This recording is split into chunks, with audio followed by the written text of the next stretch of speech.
Se aparecer gente, avisa aí.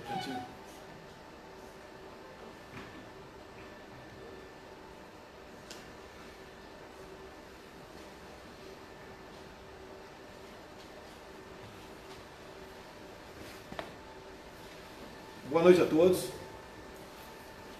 Quinta-feira, 18 horas e 30 minutos. À minha direita aqui, o nosso porta-voz, General Rego Barros. À esquerda aqui, o General Augusto Heleno, chefe do GSI. E nós pretendemos, toda quinta-feira, às 18h30 horas, fazer uma live. Um dos assuntos mais importantes da semana, nós trataríamos, bem como colheríamos, né, as maiores dúvidas que vocês deixem nos comentários para a gente possa, semana que vem, tratar desse assunto e, assim sendo, dar uma resposta à demanda de todos vocês e buscar soluções. Gostaríamos muito que vocês apresentassem propostas, né, ideias do que nós poderíamos fazer para atender a população e também, obviamente, né, deixar a vida de vocês mais fácil. Sabemos que tem muita coisa errada. Nós devemos, o Rego Barros, prezado João Augusto Heleno, no primeiro momento não é nem tanto fazer, é desfazer muita coisa que foi feita de errado ao longo desses últimos 20 anos. Hoje de manhã, nós tivemos no Corpo de Fuzileiros Navais do Rio de Janeiro, estava comemorando o seu 211º aniversário. Usei da palavra e, para avaliar, né, vai dar polêmica em dado momento, quando eu falei que no Brasil nós devemos às Forças Armadas a nossa democracia e a nossa liberdade. E assim é em todo lugar do mundo. E essa fala já começou a levar para o lado as mais variadas interpretações possíveis. Então, já Augusto Heleno do meu lado aqui, mais antigo, mais idoso, mais experiente. É uma satisfação tê-lo como ministro, que é uma pessoa que nos aconselha, é aquela pessoa que, num momento difícil, inclusive, sempre nos ajuda a buscar uma solução. Já o senhor achou o meu pronunciamento hoje, lá no Rio de Janeiro, polêmico, algo que deixa alguma dúvida que eu estaria num caminho errado naquilo que eu falei, no tocante a que as Forças Armadas, né, no Brasil sempre estiveram ao lado da democracia e da liberdade? Não, claro que não. Isso aí não tem nada de polêmico.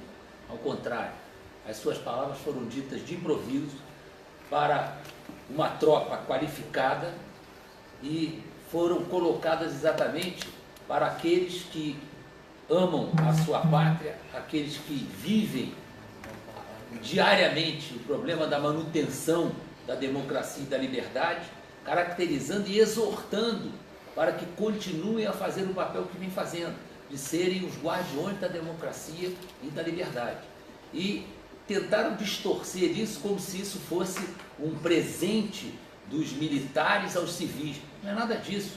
As Forças Armadas são, por determinação constitucional e legal, os detentores do emprego legal da violência. Pode chocar alguns, mas isso é o que está escrito. E as Forças Armadas são responsáveis por essa manutenção. Se quiserem um exemplo, vejam o exemplo da Venezuela. Por que o Maduro está sendo mantido no poder? Porque as Forças Armadas estão segurando o presidente já praticamente deposto da Venezuela. Por que Fidel Castro durou o tempo que durou no poder? Porque as Forças Armadas cubanas mantiveram a ditadura. Então, de acordo com a tendência das Forças Armadas, de acordo com a determinação das Forças Armadas, isso acaba sendo o fator fundamental do regime político do país. E no caso do Brasil, é claro que as Forças Armadas são o pilar da democracia e da liberdade. E não é porque eu sou militar, também falei lá no Corpo de Fuzileiros Navais, que os militares, diferentemente do que aconteceu nos últimos 20 anos, serão tratados, sim, em geral, com dignidade e com respeito. Afinal de contas, né, em todas as pesquisas, geralmente as Forças Armadas estão em primeiro lugar na aceitação junto à opinião pública. Se eu permitir, presidente, o controle civil objetivo propugnado por Samuel Huntington, ele advoga que as Forças Armadas devem ser a fortaleza desse controle civil. E, naturalmente, as Forças Armadas brasileiras já o são por defenderem veementemente a democracia. Falamos também lá a questão da reforma da Previdência, uma nova Previdência. Os militares também estarão sujeitos a novas regras, obviamente respeitando as suas especificidades. Assim foi falado. E nessa nova proposta, né, de uma nova Previdência, está ali em primeiro lugar, combate a privilégios. Né? O parlamentar vai se aposentar com o teto do INSS, em torno de R$ 5.800. Assim, as demais categorias. Então foi, nesse sentido, o nosso pronunciamento lá.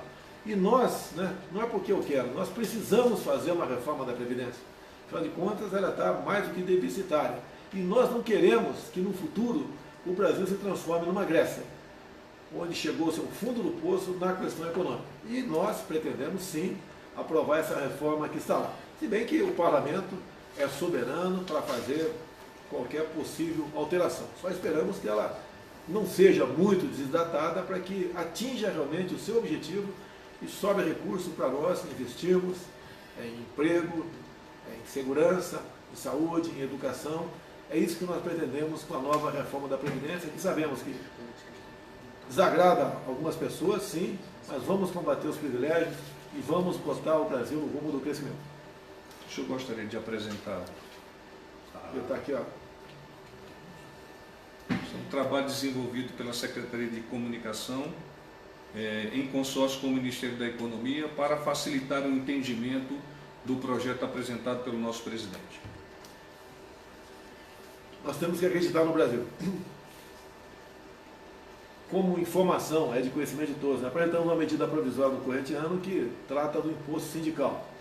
Ou seja, o sindicato que, porventura, queira receber a contribuição dos seus associados, ele vai ter que emitir um boleto e o trabalhador, se tiver de acordo, né, se ele achar que o seu sindicato realmente está fazendo um bom trabalho para ele vai lá no banco e paga. Caso contrário, não paga, porque já está em lei que esse imposto não é obrigatório. Então houve uma aceitação muito boa para a sociedade. A gente espera que o parlamento, a grande maioria não está ligada a sindicatos, aprove essa medida, porque ela faz justiça a todos no Brasil.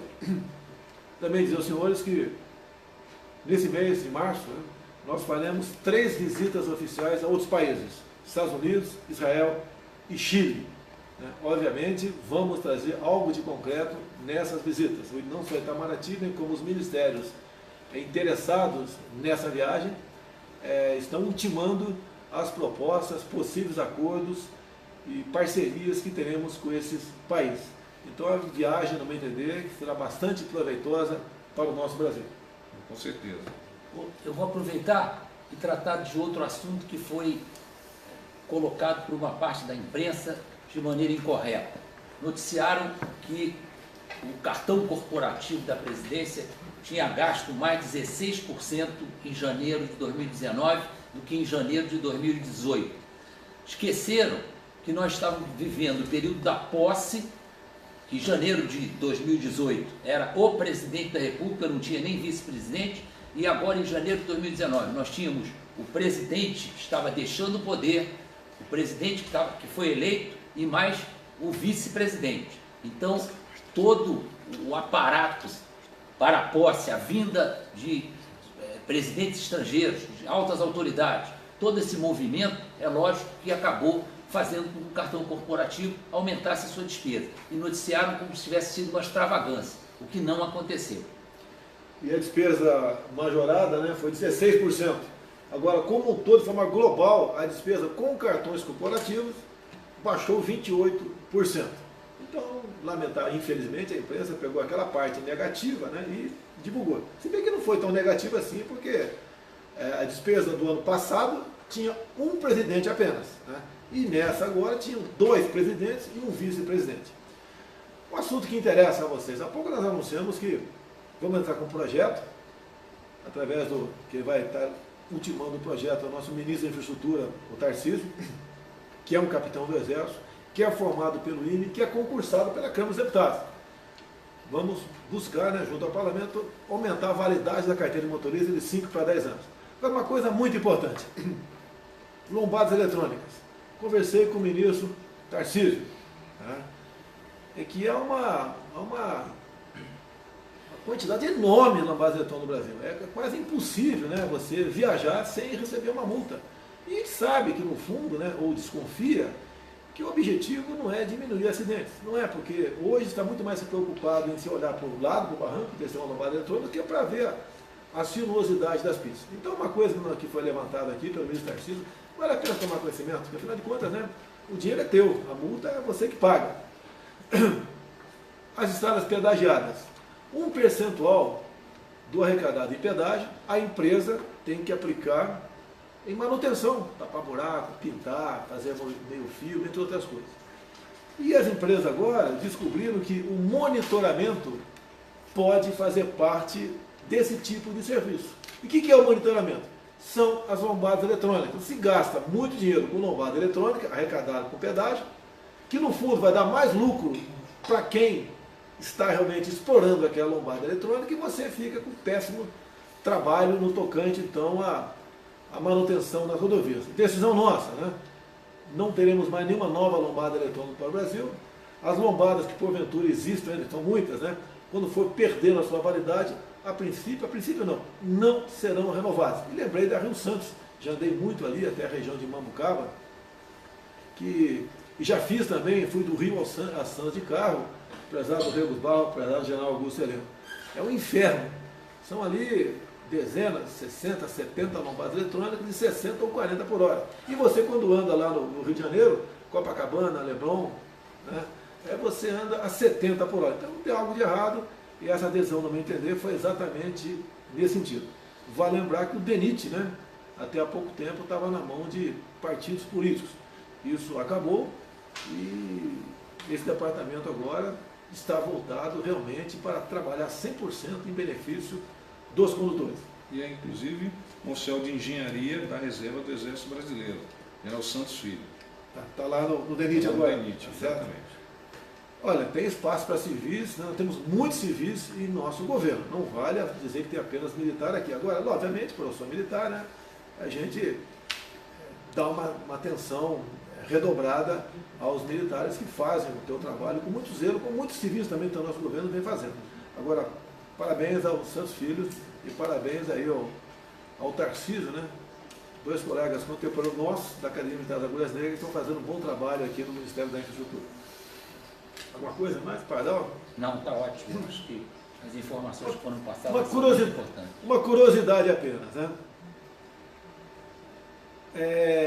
O Banco do Brasil, em edital, abriu concurso para assistente técnico. Olha só o nível de aparelhamento que existe no Brasil. Tá? E ali, na exigência para você ser assistente técnico, você tinha que ter cursos de diversidade e prevenção ao assédio moral e sexual. Isso daqui é questão de educação. Ninguém precisa fazer curso nesse sentido.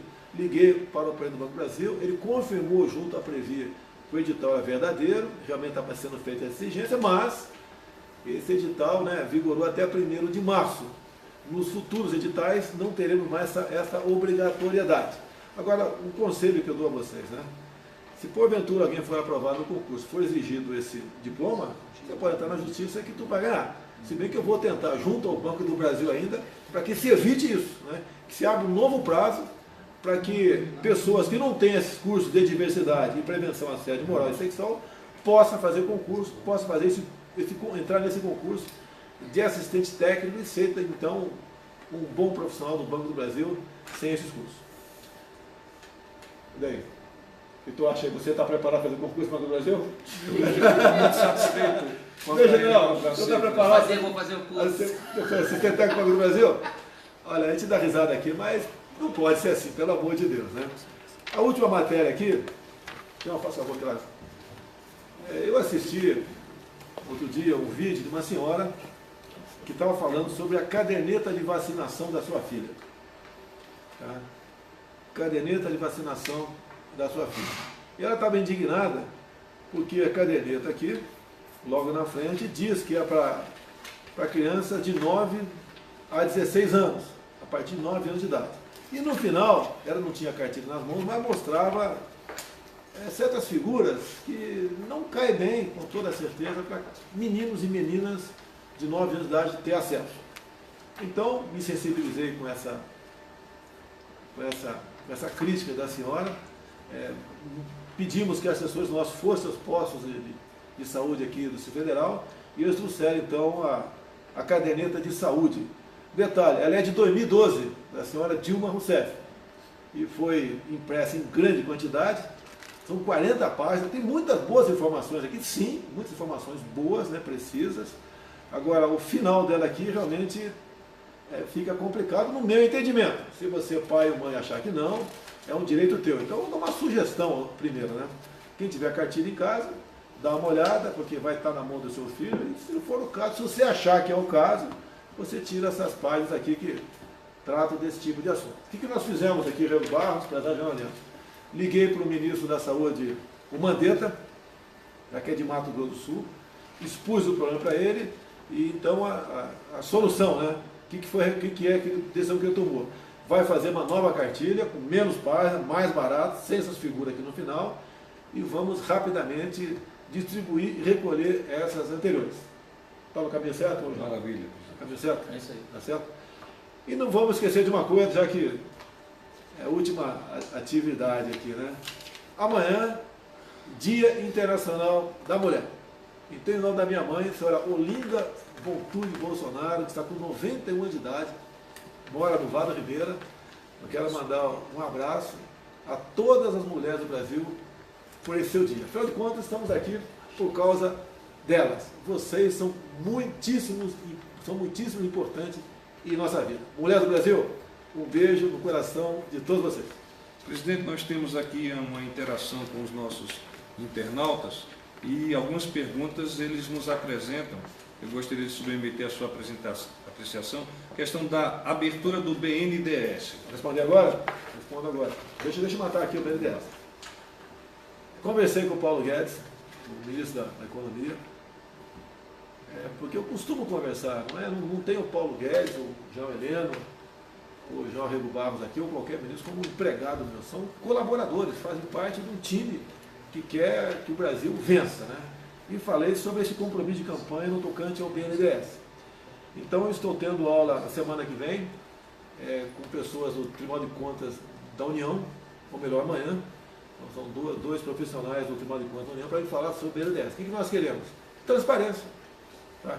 Então vou me preparar, vou chamar o senhor Levi, que é o presidente do BNDES, aqui para Brasília, e vou falar para ele o que nós queremos no tocante à transparência. O que está lá no momento não atende. Se você entrar lá, só se você for um economista, tiver muito conhecimento de internet, você navegar, por exemplo, o quanto nós emprestamos, né? Quanto custou para o Brasil, o Porto de Mariel em Cuba, você vai ficar o dia todo para talvez chegar a uma conclusão. Né? Se você for uma pessoa, obviamente, que entenda de economia, eu não entendo, já falei isso daí, vai ter muita dificuldade. Nós queremos, então, facilidade na transparência de todos os empréstimos que o BNDES fez, não só para obras em países ditatoriais e fora, bem como aqui dentro para pessoa física também.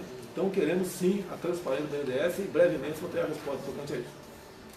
Gostaria de relembrar, presidente, que essas lives passarão a ser semanais e que elas têm o intuito de o nosso presidente conversar diretamente com você, cidadão brasileiro, cidadão da nossa sociedade, que tanto deseja um Brasil pujante e forte no presente e no futuro, para nós e para os nossos filhos e netos. Todas as quintas-feiras, 18h30. 18h30. Olha, eu tenho 3 viagens esse mês, né? Se não for possível 18h30, então logo seja possível, vai ser na quinta-feira, eu farei, mesmo estando fora do Brasil. Já lembro? Eu acho importantíssimo. Essa divulgação, ela vai enriquecer tem conhecimento pelo noticiário e é uma informação oficial do presidente da República. O que é importante também, se vocês tiverem perguntas para ministros, nós não podemos sempre ter 2 ministros do nosso lado. Então, de acordo com a demanda, nós podemos chamar aí o Ricardo Salles, do Meio Ambiente, podemos chamar o João Fernando da Defesa, podemos chamar o Mandetta da Saúde, o ministro Tarcísio, a Damares da Mulher e Direitos Humanos, a Tereza Cristina da Agricultura, está sofrendo, tem uma demanda enorme. O seu ministério terrível, nós estamos aqui, o pessoal do Vado Ribeira, me desculpe, né? Aquela edição normativa de 21 de março lá de 2014, que foi alterada por outras, a questão da importação de banana do Equador. tem um problema no OMC, né, que não é simplesmente revogar. Eu acho que está finalmente o estudo da Tereza Cristina para que essa normativa seja revogada e acabe com esse fantasma da importação de banana do Equador. Afinal de contas, a gente não consegue entender. Como é que pode uma banana, né, sair do Equador, andar por volta de 10 mil quilômetros, passando pelo canal do Panamá e no Porto de Santos, e chegar de forma competitiva lá no CEAGESP de São Paulo, se em média a 150 km de São Paulo tem o Vale do Ribeira, cuja economia em grande parte, tirando o Cajati, os demais municípios, em grande parte a economia é a banana. Está encerrado aí? Pessoal, muito obrigado a todos. Obrigado pela oportunidade, estou muito feliz em poder falar diretamente com vocês. Um abraço a todos. Brasil acima de tudo e Deus acima de todos.